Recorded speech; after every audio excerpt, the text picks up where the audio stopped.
ladies and gentlemen, should that one, and all friends of Xu Yunuo, thank you for inviting me. Today, no conference, but a few ideas I would like to share with you. The talk. The subject is Xu Yunuo and ta, the pronoun ta, with some references to Yu Banon, Huang Xintao, Lu Xun, and Zhen Wang.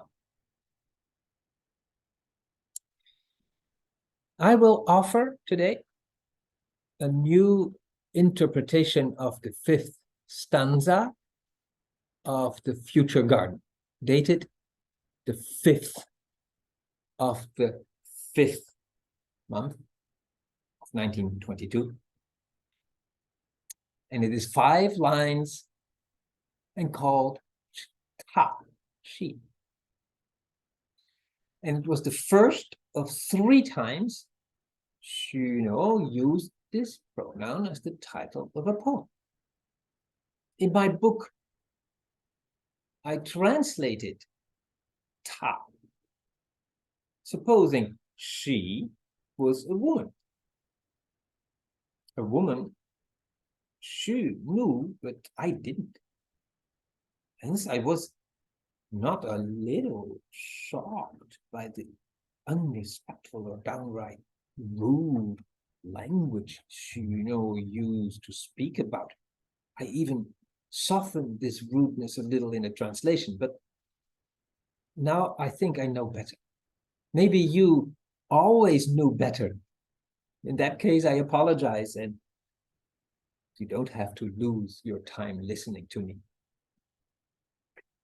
If you've read the introduction of my translation of the Future Garden, you know how I related the poems of Xu Yunuo, personal as they are, to the state of the country, China, and the state of the language of that country, the poetic language.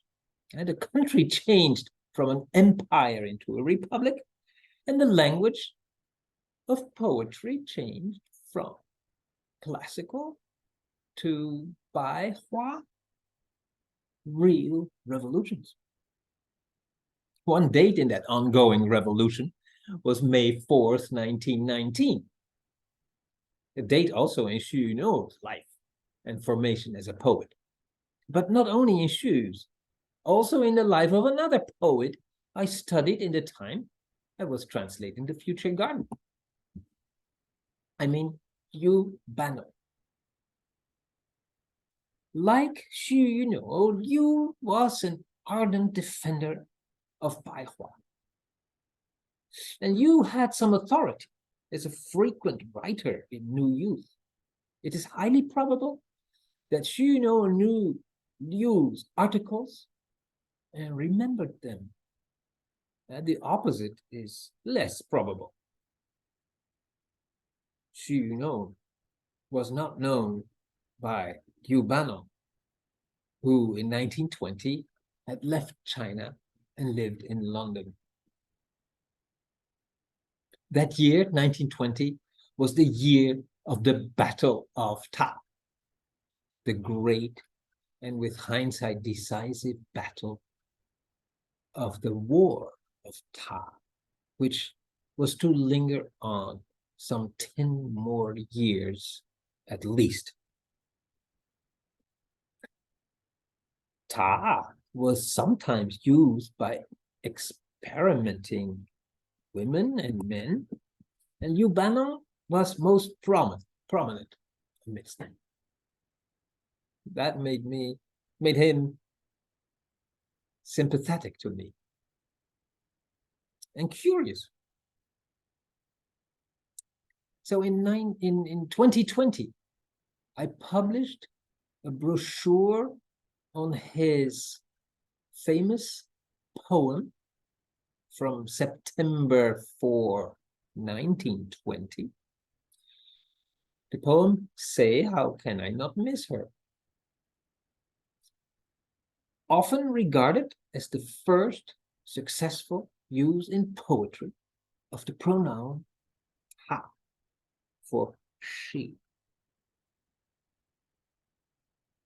I discovered, however, that the 1920 poem was not published before September 16, 1923. That was more than a year later than Xu Yunuo's first Ta poem. I added a note in the Future Garden proposing that Xu Yunuo was the first to have published one or even two poems called, dedicated to Ta. A fact quite worth to be repeated. Now I will push the reflection a little further. Before I do so, I must make you aware of a book by Professor Huang Qingtao. Title in English, A Cultural History of the Chinese Character Ta. The English translation comes out in April of this year. And it costs $170.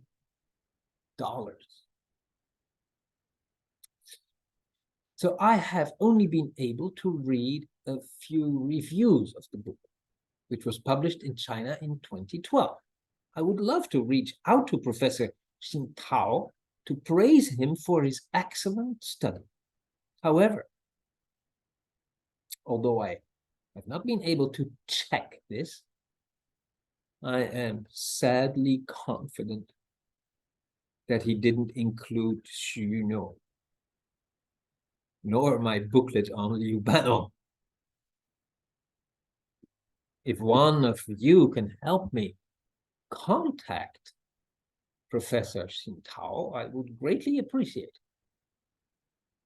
As would Xu Yunuo.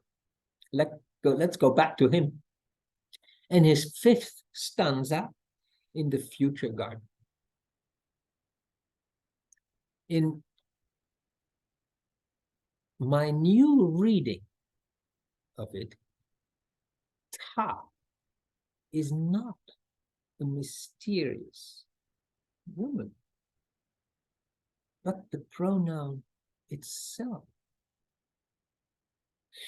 In May 19, 2020, when his thoughts go out to May 4th, 1919, and also to his sister, who died when he was 5 years old, he remembers how opposed he was to Ta when he was introduced to her, to the pronoun.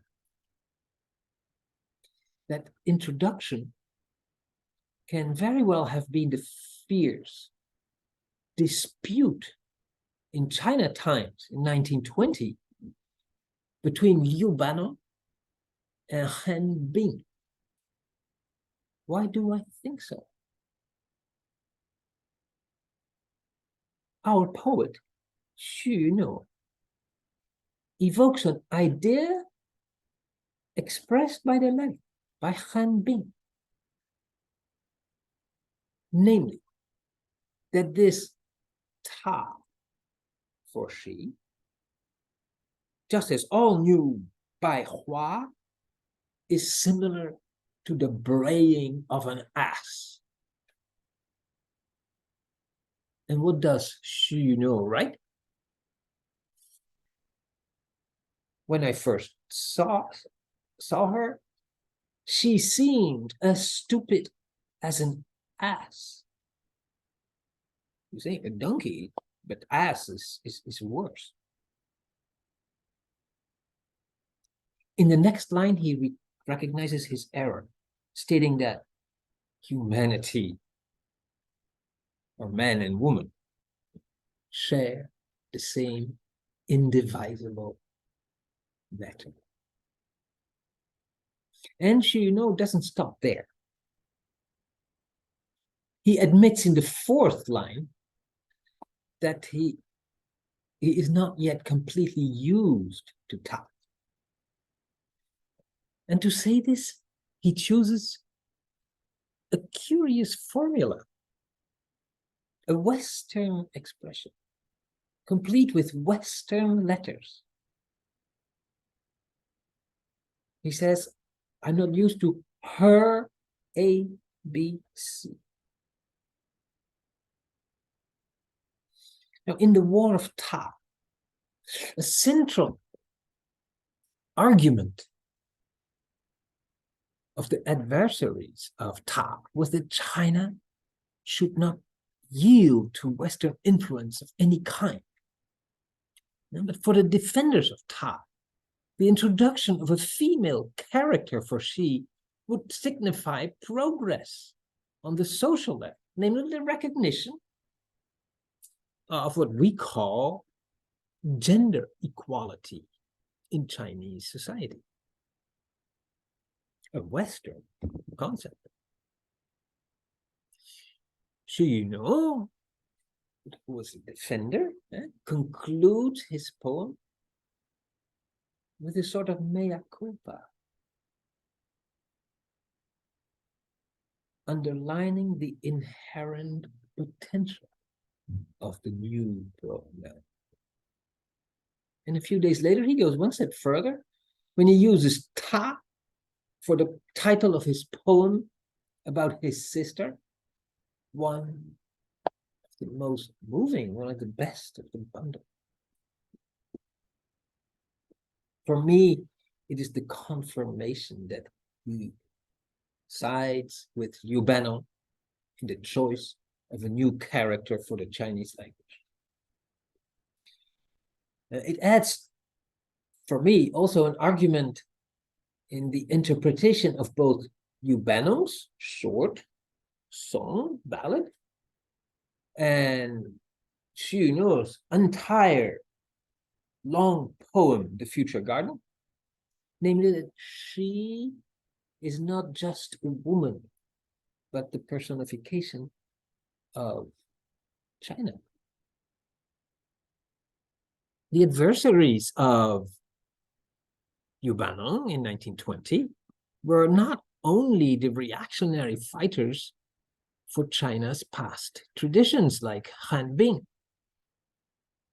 also the more open-minded intellectuals of the time, the most well-known of them, the brothers Liu Xun and Zhu Zuoren. These two had been opposed to Liu Banong's appointment in 1918 as their colleague at Beijing University, pointing at Liu Banong's lack of academic credentials. And now Liu's passionate defense of Ta must have hardened their disapproving opinion about him. Their favorite candidate for a female pronoun was the more ancient and noble he. In 1922, there was no reason to predict the victory of Ta, a people's victory. The intellectuals rather used Yi, and between them, Ye and Tao. To me, it seems arguable that Liu Xun's negative attitude toward Xu Yunuo and his poetry, as I described in my introduction, was in part triggered and accentuated by Xu Yunuo's choice for Liu Banong's Ta. A last comment to bring us back to our time. If you think of it in the perspective of the 20th century, characterized by political and social upheavals, of never-seen vehemence. The 1920s war of Ta seems a neglectable event. But the contemporaries didn't see it that way. Language can set off emotional upheavals of great passion. It is the theme of Huang Xintao's book. It illustrates, for instance, how Chinese feminists could combat the use of Ta as the embodiment of victimized women. Now, so emotional upheavals are not limited to pre-communist China. Less than a century later, around 2010, a new war of Ta has broken out in the West, where I should call it the war of they. In the modern, hyper-gender sensitive American society, the use of he and she for a single person becomes prohibited and is replaced by they, and the plural they for one person. In America, it gives rise to greater passion than the war with bombs and missiles in Ukraine. It will certainly be a major argument in the upcoming American presidential elections. How does this reflect upon China? Comparatively, only skirmishes, I believe, but still signs of the times.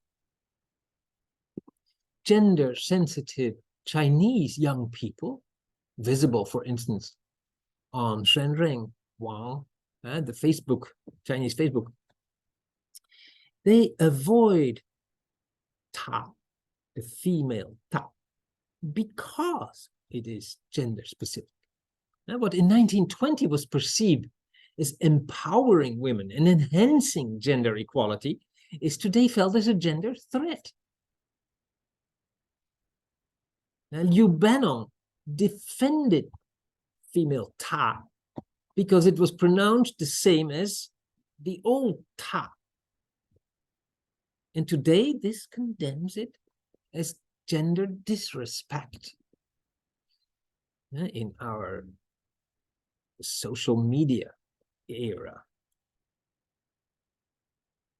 So what do these Chinese spellers fall back on? I wondered. To avoid gender specificity, do they return to the apparently genderless old Ta? No, old Ta is perceived as masculine. Instead, they embrace Roman script, or if you prefer, pinyin.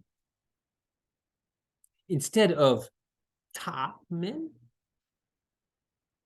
with two Chinese characters, they would